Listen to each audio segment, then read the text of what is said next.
environment na siya sa mga programs or for example kanang pag-open ka ang Word, di ba? Na ihatag sa imong murag window.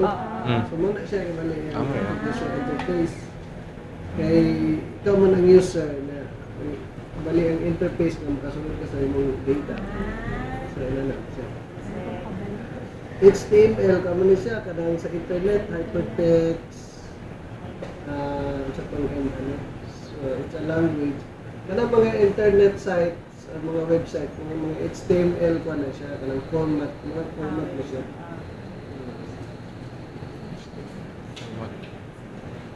Internet Explorer, kamo na siya. Web browser. Browser. Browser siya sa World Wide Web nito.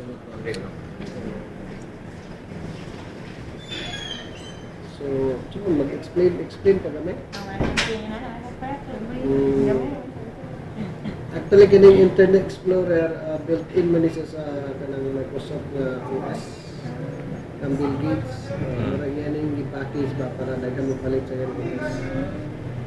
So, ang yung mga kompetensya ni kanang mga Mozilla, kanang Firefox. So, wala yan mga kompetensya. IP, kung ano siya, kanang Internet Protocol. So, ang kini mo ng computer, daghan kani siya mga protocols nga atong i-follow. Kaya mura man siya ang kuan mo kanang mga rulings. So, internet protocol. Protocol means paano man siya mga rules ba. ISP, so itong ISP kalimut mo. Protocol yun na siya. And basta kay karang P sa katapusan protocol. Murag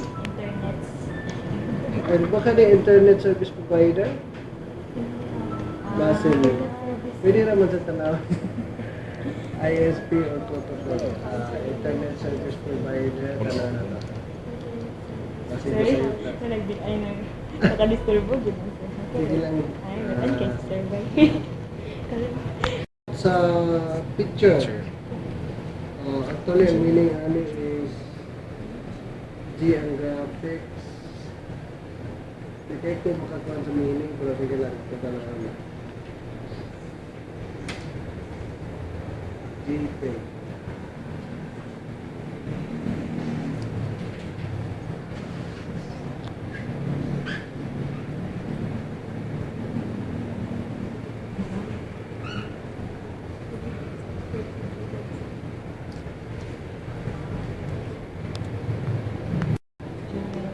Meaning sa JPEG.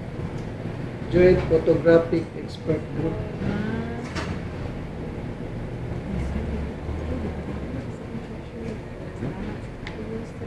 LCD, monitor niya siya, para ano LCD? Liquid crystal display niya siya. Liquid Crystal display. And kining MPEG, it's for the video. Ano siya, sa meaning ano. Moving Picture Experts Group. Moving Picture Experts Group. PDA, sabi ng PDA yan. Project Display of Picture. Wala nang answer. Pang-answer sa mga kita na sa kwan daw. Ito itong gama sa kwan. Lagi siya, public display of picture. Personal digital assistant. Karang mga cellphones. Ano siya mga PDA, karang nakay mga iPads. Personal digital assistant na siya. Pump-up computer, sa pati mobile device that functions as personal information. RAM is a memory sa computer, random access memory. So, kung maghimo ka o maghimo ka mga documents o mag-open ka mga programs, ilan ang i-cater sa RAM before nimo i-save sa kining hard disk. Bali mo ra katong RAM mo ra siya o kamo ko na siya kanang temporary storage. Pag mo siya i-off, mawala rin na siya.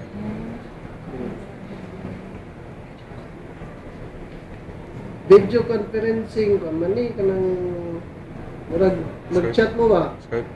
Nya kuan mo tanan kanang sana in mura mo although nga naka-remote mo pero one ang inyong setting sa venue. Muna makita niyo sa salida kanang night table na puro na computer ang nasa kuan ng mga tao. Actually conferencing na through video. So ang katong computer muna to ang nag-represent dito sa table. Magtinanaway sila tanan pero video ra. Pwede rin sila musulti. Kanang mga dagkong organization, di na kinahanglan nga i-personalize nimo ba ang meeting mo. So muna nga sige mag-open tag internet video conferencing ta. So sila rin na siya no. Search engine ka mo siya kanang para sa Yahoo. Mag-search ka o kuan mga search internet. Search engine. Example ano yung si Yahoo. Yeah. Example. Mga MSN, mga Google, search engines. Kaya rin isa is mail. Snail mail? Snail mail. Di kayo ko pamilyar ano is pero nani sa mail Japon nga kuan. Sa mail ni siya. Ato na lang. Yahoo mail. First, this electric returning name after the same is used to refer to letters carried by conventional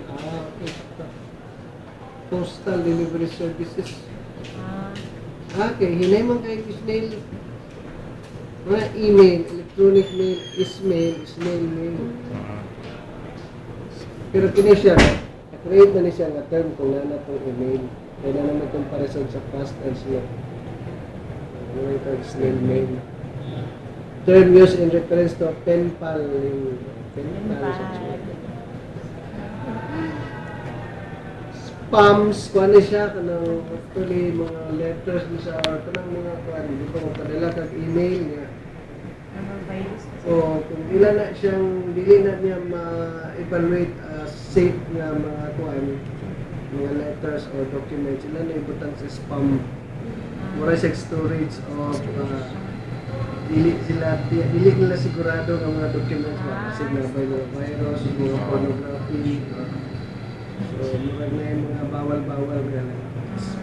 Pero ang meaning sa spam nakakagawa. Thank you.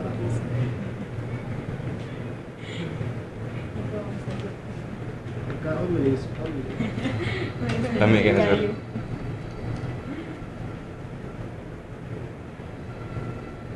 So, spam is the use of electronic messaging systems to send unsolicited bulk messages, especially advertising, indiscriminately.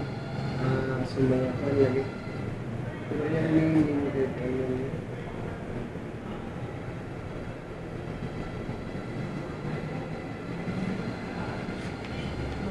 similar abuses.